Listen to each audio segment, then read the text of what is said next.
Back to my channel once again. যেটা আপনারা থাম্বনেলে দেখতে পাচ্ছেন সেটা কিন্তু প্রকৃতপক্ষে সত্য।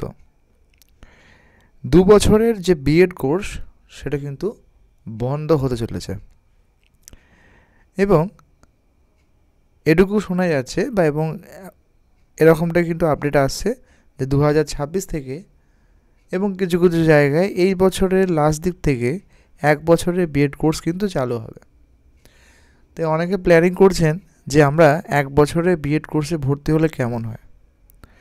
বলে রাখি, অনেক আগেই কিন্তু বিএড 1 বছরের ছিল, 2015 আগে, 13, 14, 12 এরকম সময়। পরবর্তীকালে আমরা জানি আমাদের ইউনিভার্সিটি শুরু হলো 2015 সাল থেকে। আজ 2025 সাল, 2015 সাল থেকে কিন্তু এটা শুরুবাত বা স্টার্টিং হয়েছে। এখন সামগ্রিকভাবে যদি পুরো দেশে এই 1 বছর কোর্স চালু হতে দরকার তাহলে কিন্তু সময় লাগবে। তাই এখন কিন্তু 2 বছরের কোর্সই কিন্তু আপাতত পাশাপাশি চলবে, আস্তে আস্তে এটা চালু হতে একটু সময় লাগবে। তাই এই বিষয়টা কিন্তু আপনাদেরকে অবশ্যই বুঝতে হবে। এখন এই মুহূর্তে যেটা চালু হয়েছে বা চালু আছে সেটা হলো বিএড ইন্টিগ্রেটেড, অর্থাৎ আমরা জানি গ্র্যাজুয়েশন 3 বছর এবং তার সঙ্গে 1 বছর। যারা একদম ফ্রেশার হবেন, এইচএস অলরেডি শুরু হয়ে গেছে 1 বছর আগে থেকেই, 1-2 বছর আগে থেকে ইন্টিগ্রেটেড, সেটা আলাদা।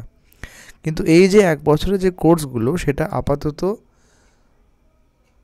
শুরু হতে সামগ্রিকভাবে দেরি হবে এবং আপাতত কিন্তু 2 বছরের যে কোর্সটা সেটাই কিন্তু চলবে। আশা করি বুঝতে পারছেন। তাই এগুলো চালু হতে একটু সময় লাগবে। তাই যারা চাইছেন তারা চাইলেই কিন্তু 2 বছরের কোর্সে ভর্তি হতে পারেন। আপাতত কিন্তু এটা পুরোপুরি ক্লোজ হচ্ছে না, এটা চলছে।